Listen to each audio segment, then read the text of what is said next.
Kepala BNN Kota Tasikmalaya Iwan Kurniawan Hasyim meminta maaf atas kesalahannya. Namun ia beralih surat permintaan THR untuk membantu anggota BNN Tasikmalaya. Ya itu mungkin suatu kesalahan ya, kesalahan dari ini dari kami, saya atau pimpinan itu tidak boleh terjadi. Berpikir aja sih sebenarnya hanya untuk anggota tadinya kan gitu kan. Tapi itu udah saya tarik gitu. Tujuannya kan sebenarnya untuk memberikan tambahan aja untuk THR-nya anggota itu. Itu udah bentuk barang, bukan ini. Sembako atau apa dan gitu. Tapi mohon maaf ini memang salah, saya mengakui salah, saya tidak. Ini kesalahan saya gitu ya. Usai pemeriksaan selesai, Kepala BNN Kota Tasikmalaya nonaktif Iwan Kurniawan Hasyim akan disanksi tegas lewat disiplin maupun etik. Tim Liputan Kompas TV. Apakah permintaan THR ini masuk dalam kategori pungutan liar yang seharusnya tidak boleh dilakukan oleh lembaga seperti BNN? Kita bahas bersama kriminolog Universitas Indonesia, Adrianus Meliala. Selamat malam, Pak Adrianus. Selamat malam, Mbak. Pak Adrianus, bagaimana melihat kasus tadi? Ini permintaan THR yang terang-terangan gitu, pakai surat. Bisa dikategorikan pungli? Bisa, tetapi saya harap kita semua agak membuka perspektif. Saya melihat ini lebih sebagai pelanggaran etik saja ya, dan tidak usah ditarik ke konteks hukum ya. Kenapa?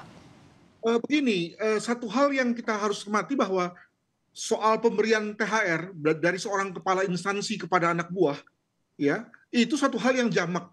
Bahkan bukan hanya kepada anak buah, kepada orang lain, misalnya Satpam, Hansip juga kita berikan, kepada teman-teman yang mungkin secara struktur atau secara strata lebih tidak beruntung daripada kita berikan.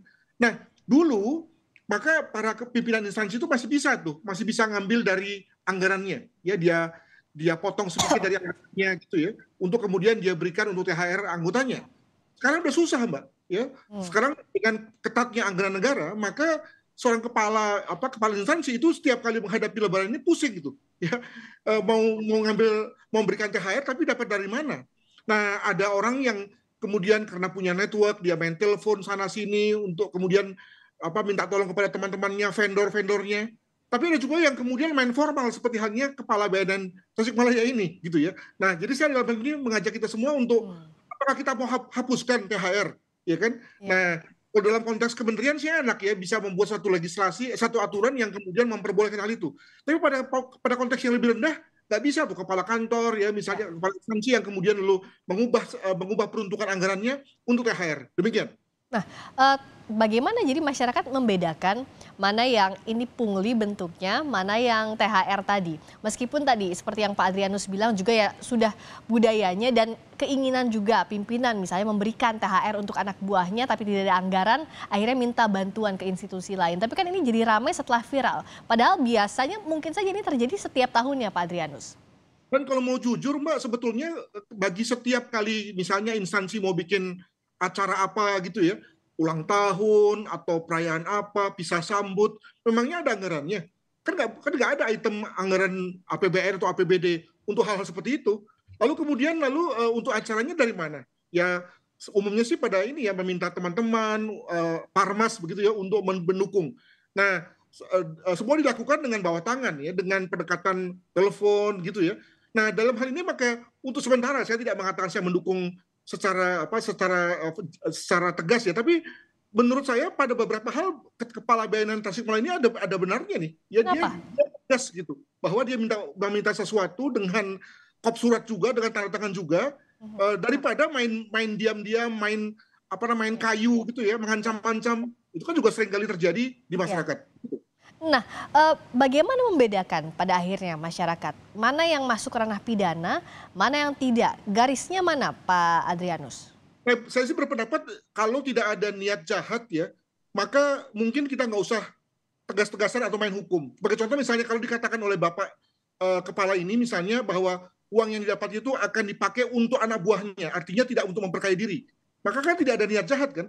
Tapi kalau misalnya dia memang mengambil uang dari masyarakat itu untuk kemudian dia masukkan ke kantong sendiri, nah ini dia di lain cerita nih. Jadi dengan kata lain, bisa nggak kita berpendapat sepanjang tidak ada niat jahat ya, yang ada adalah niat baik untuk memberikan THR kepada anak buah, maka mungkin di situ distingsinya, Mbak. Tapi pengawasannya sulit kalau begitu ya Pak Adrianus, misalnya taruhlah niatnya baik untuk anak buah tapi ada yang dikutip buat diri sendiri.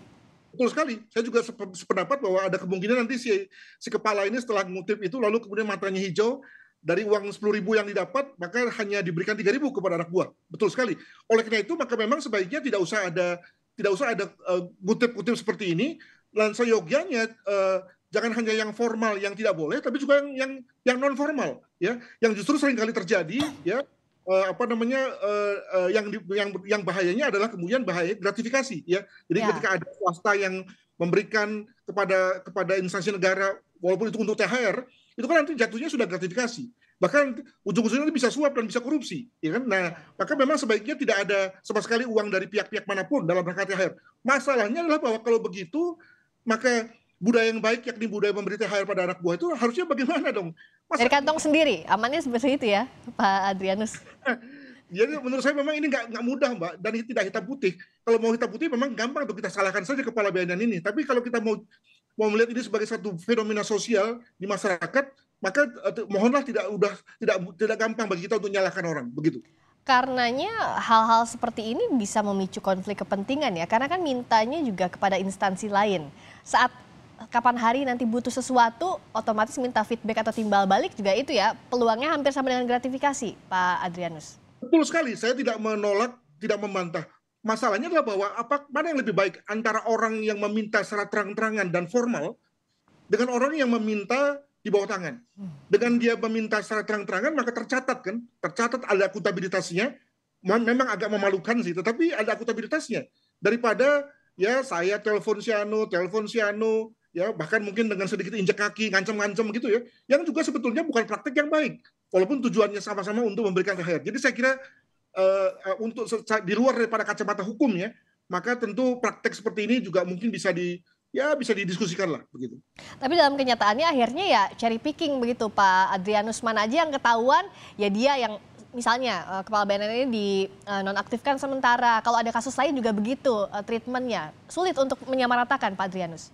Betul sekali, karena kalau itu misalnya dilegalkan ya, bahwa seorang kepala kesatuan atau instansi apa gitu ya, boleh minta sepanjang tertulis ya, guna menjamin akuntabilitas, maka ya jadi ngeri juga tuh. Semua instansi akan berlomba-lomba untuk itu kan. Jadi satu praktek yang di satu pihak kita mau mengikuti ya fenomena sosial yang baik, tetapi di pihak lain secara keuangan negara, secara akuntabilitas itu lalu bertentangan. Nah, saya kira diserahkan pada masing-masing pihak lah secara seni memimpin untuk kemudian mencari solusinya, begitu. Nah, jadi kasus BNN Kota Tasikmalaya ini hanya satu contoh di antara fenomena-fenomena lain. Nah, solusinya ke depan seperti apa Pak Adrianus sebenarnya yang bisa dikomunikasikan? Atau ini ya masuknya bukan ranah hukum, tadi apa yang terjadi di ranah sosial juga tidak bisa dikesampingkan?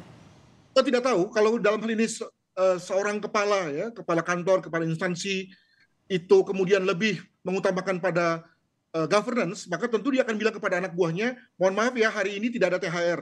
Kenapa? Karena tidak ada anggaran, begitu ya. Tapi kalau dia adalah orang yang lebih mengutamakan kehangatan, affinity, ingin dianggap sebagai pemimpin yang yang hangat begitu ya, maka mungkin dia akan berikan THR. Hal mana uangnya dicari dari berbagai sumber. Apakah itu networknya atau apa? Itulah kenyataannya, Pak. Makanya memang dalam konteks menjadi pimpinan di Indonesia itu tidak mudah, karena tadi harus ada ruang yang untuk dipakai dalam rangka sumber-sumber seperti ini, begitu. Atau semestinya dianggarkan juga kalau menjadi legal begitu, Pak Adrian? Saya juga nggak setuju, karena kalau misalnya untuk THR dianggarkan, wah bayangkan nanti juga tidak sesuai dengan bahwa itu adalah APBN ya, nanti jadinya APBHR gitu ya. Jadi ini sebenarnya sulit dicari solusi hitam putihnya begitu Pak Adrianus. Tapi secara bijak apa sih yang bisa kita lihat dari fenomena ini terakhir?